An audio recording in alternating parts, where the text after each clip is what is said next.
السلام عليكم ورحمة الله وبركاته. أهلا وسهلا فيكم على قناة مهارات حياتية. كيفكم؟ كيف حالكم؟ يا رب تكونوا بخير وبصحة وبعافية وسلام.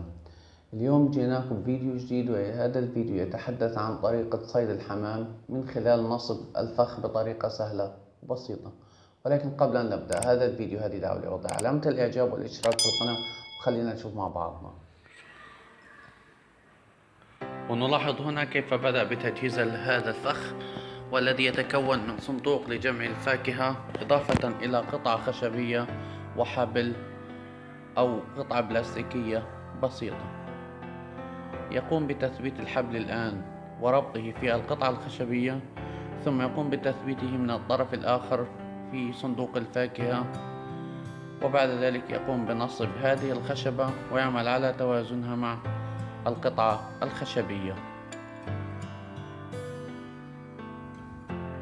الآن يقوم بتثبيت هذا الخيط في صندوق الفاكهة، ثم يقوم بنصب الفخ.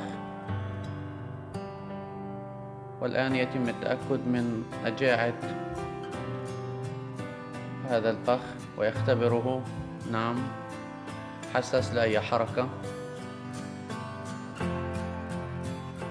ويبدأ الآن في وضع هذا الفخ وبانتظار قدوم أحد طيور الحمام والتأكد من صحة ونجاعة هذا الفخ،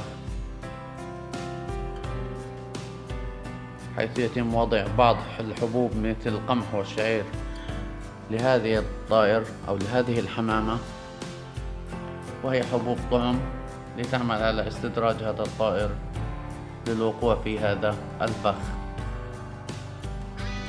نلاحظ تردد هذه الحمامة أيضا وإحساسها بأنها توجد أمام خطر داهم.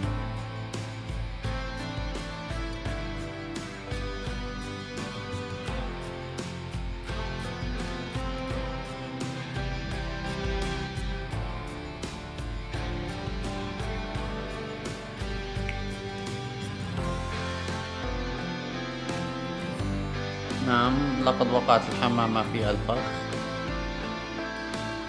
وتم اصطيادها. يأتي هذا الرجل الآن للإمساك بهذه الحمامة،